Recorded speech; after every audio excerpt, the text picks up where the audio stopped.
जितने आस्था चैनल पर कथा सुन रहे हो, जितने फेसबुक और यूट्यूब पर सुन रहे हो, बहुत सावधानी से सुनना। 2 बार पशुपति व्रत कर लिए, आपने ये कर लिया, आपने प्रदोष कर लिया, आपने सोमवार कर लिया, आपने सारे अनुष्ठान कर लिए, बहुत सारे उपाय भी करे, तो रविवार को अगर लोटा भरकर शिव को समर्पित करा जाता है तो घर में तेज लक्ष्मी प्राप्त हो। एकादशी है कौन, क्यों इसकी इतनी प्रधानता है, क्यों इसकी पुण्यता है? एकांत में रखा हुआ शिवलिंग, एकांत में रखे हुए शिव जी की पूजन 3 चीजें देती है।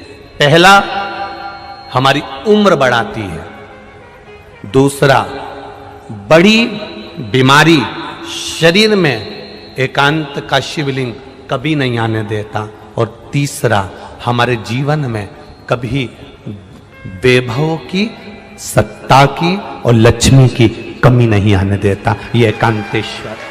बस एक बात का स्मरण रहे, आप आंवले के वृक्ष के नीचे अगर कोई भोग लगाया गया है पा सकते हैं, पीपल के वृक्ष के नीचे कोई भोग लगाया है पा सकते हैं, बट वृक्ष के नीचे कोई भोग लगाया गया है पा सकते हैं। जिस वृक्ष के नीचे भोग लगाओगे पालोगे, पर शमी वृक्ष के नीचे का जो भोग लगाया गया है वो नहीं पाया जाता। शमी वृक्ष का जो प्रसाद है वो आपको वहीं छोड़ना पड़ता है। तो शास्त्र वर्णन करता है महाराज, स्कंद पुराण का सुंदर चातुर्मास्य खंड के अंतर्गत वर्णन आया है महाराज। ऐसा क्या है एकादशी में जो उसकी पुण्यता मानी जाए? कौन है ये जो भगवान नारायण तक एकादशी का व्रत करते हैं? सुभद्रा जी को भगवान जगन्नाथ ने, जगदीश ने एकादशी का व्रत कराया था। बद्रीनारायण भगवान को माता लक्ष्मी ने एकादशी का व्रत कराया था। क्यों? चंद्रायण एकादशी व्रत की माता। एकादशी है कौन? तो कहा जिसको व्रत करने पर भगवान नारायण भी जिसका व्रत करते हो, भगवान माता लक्ष्मी जिसका व्रत करती हो, वो एकादशी है कौन? गंगा के जल में एकादशी के दिन 7 बेलपत्री डालकर जो नंदीश्वर भगवान अर्थात जो शंकर जी के शिवलिंग के सामने नंदी होता है, उस नंदी के चरण पर गंगा का जल चढ़ाकर बेलपत्री शिव पर समर्पित कर देता है, उसके घर में रुपया रुकना चालू हो जाता है। फिर वो गलत जगह पर नहीं जाता, गलत स्थान पर वो धन जाएगा ही नहीं। सती माता ने यही एकादशी के दिन से जो व्रत साधना करना प्रारंभ करी थी, वो सुख देने वाली थी। निवेदन है आपसे, आपको लगे कि आपका बेटा सरकारी नौकरी की तैयारी कर रहा है, गवर्नमेंट नौकरी की तैयारी कर रहा है, या जॉब की बहू तैयारी कर रही है, बेटी तैयारी कर रही है, वो खूब मेहनत करे। आपका बेटा भी मेहनत करे, बहू भी मेहनत करे, बेटी भी मेहनत करे, जो नौकरी की तैयारी कर रहे हैं, खूब मेहनत करो दिल से। कोई कार्य अटक रहा है, तकलीफ आ रही है, दुख है, लक्ष्मी नहीं आ रही, परेशान हो, 108 बेलपत्र की, जो बेलपत्र होते हैं उसकी, इसको छेद तो करते नहीं है सुई से, बेलपत्र की डंडी को बांधते जाओ 108 बेलपत्र की माला बना लो, और माला बनाकर भगवान शंकर के गले में, शंकर के शिवलिंग को जो चढ़ा देता है, उसकी मनोकामना भगवान शंकर पूरी कर देते हैं। अतः एकादशी 108 बेलपत्र की माला बनाकर शंकर भगवान को समर्पित करी जाती है। माता लक्ष्मी ने भगवान विष्णु को पाने के लिए तुलसी की माला बनाकर समर्पित करी थी, जैसे सती ने शिव को पाने के लिए, कामना को पूर्ण करने के लिए। शास्त्र कहता है घर के बुजुर्गों को, घर के बड़ों को, जेठ जेठानी हो, सास ससुर हो, घर में जो तुम्हारी उम्र से बड़ा हो, उसको आज पीला फूल या पीली चने की दाल या पीला वस्त्र, कुछ भी पीली सामग्री आज घर के बड़ों को देना चाहिए। क्यों देना चाहिए?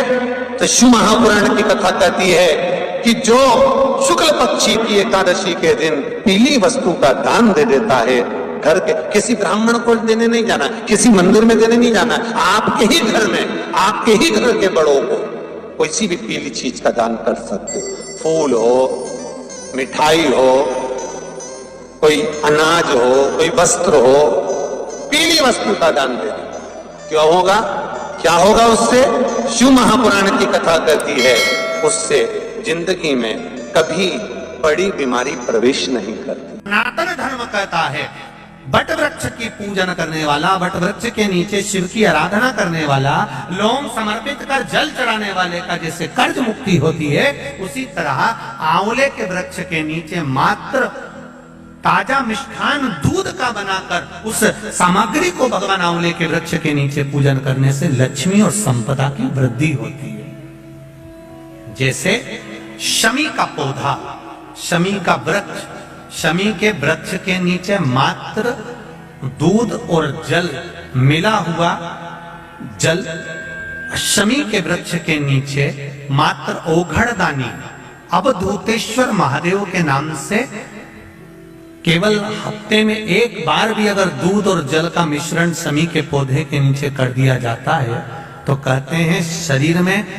बड़ी से बड़ी अगर बीमारी है, कहीं कैंसर जैसा रोग है या किडनी लीवर जैसा रोग है, कोई भी तकलीफ, कोई गांठ अगर शरीर में हो गई है तो शमी के वृक्ष के नीचे दूध का जल थोड़ा सा हफ्ते में एक बार अवधूतेश्वर महादेव के नाम से समर्पित कर देने से रोग का निवारण होने लगता है, रोग थम जाता है और उस आगे नहीं बढ़ पाता और उसका इलाज चालू हो जाता है, सुख का अनुभव। ऐसा क्या है एकादशी में जो उसकी पुण्यता मानी जाए? कौन है ये जो भगवान नारायण तक एकादशी का व्रत करते हैं? सुभद्रा जी को भगवान जगन्नाथ ने, जगदीश ने एकादशी का व्रत कराया था। बद्रीनारायण भगवान को माता लक्ष्मी ने एकादशी का व्रत कराया था। क्यों?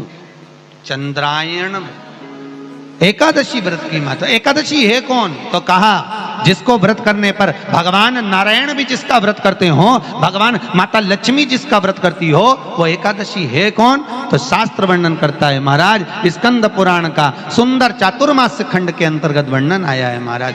एक बार भगवान विष्णु आनंद में विराजमान थे, पद्मावती और माता लक्ष्मी दोनों उनके पास में विराजी हुई थी, दोनों बैठी। भगवान लक्ष्मी और पद्मावती दोनों बैठी है, एक सिर के पास, एक चरण के पास। कुछ समय बाद वहीं पर ब्रह्मदेव का आगमन हुआ और ब्रह्मा जी आगमन पाकर भगवान नारायण पद्मावती से लगकर उठे और उठकर लक्ष्मी की ओर झुके। झुकने पर इन तीनों के समागम से भगवान नारायण के हृदय चित्त से एक कन्या प्रकट हो गई। उस कन्या का नाम एका था। क्या नाम था? एका। अब 10 उसके गुण इतने प्रबल थे, वो 10 गुण उसके बड़े प्रबल थे कि वो एका जिसको निहारती थी उसको संपदावान बना देती थी, जिसको देख लेती थी उसके जीवन में वो आनंद की अनुभूतियां करा देती थी। एका जिस मार्ग से जाती थी उस मार्ग के द्वार खोल देती थी। एका का पुण्य इतना पुण्य। पद्मावती और लक्ष्मी ने कहा महाराज ये बेटी आपके द्वारा निर्मित हुई है, इसका कन्यादान करना चाहिए। हमारे यहाँ हिंदू धर्म में रीति है, जिस दिन कन्यादान करा जाता है उस दिन व्रत रखा जाता है।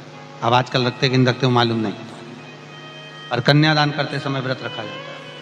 व्रत रखना, एका का कन्यादान करना है। भगवान बोले कन्यादान करें, किसको दें? एका किसको दी जाए? एका प्रदान किसको करी जाए? पुण्यता किसको दी जाए?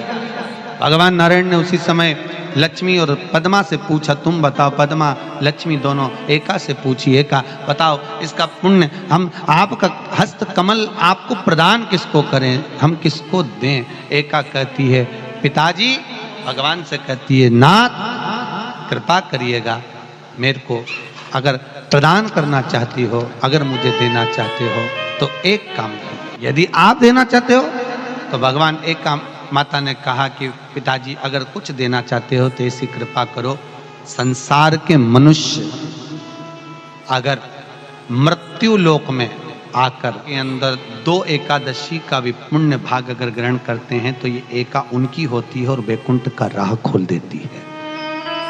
इनके जाने से पहले अगर मैं प्रवेश करती हुई जाऊंगी और इनके मार्ग को सुलभ बनाती हुई जाऊंगी, वो एका 10 गुण के कारण एकादशी।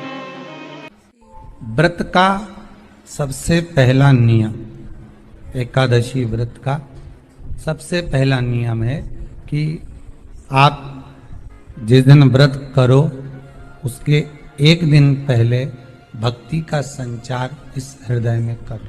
भक्ति का संचार इस हृदय में कर लीजिए। जिस दिन आप व्रत करो, जैसे एकादशी का व्रत कर रहे हो तो दशमी के दिन शाम का समय जब आवे, रात्रि जब होने लगे, शाम का समय आवे और रात्रि का आप जब भोजन ग्रहण करो तो उस भोजन में कोई ऐसा पदार्थ ग्रहण मत करिए जिस पदार्थ के कारण आपकी एकादशी बिगड़ जाए। एकादशी का दूसरा नियम बहुत ध्यान से सुनिएगा।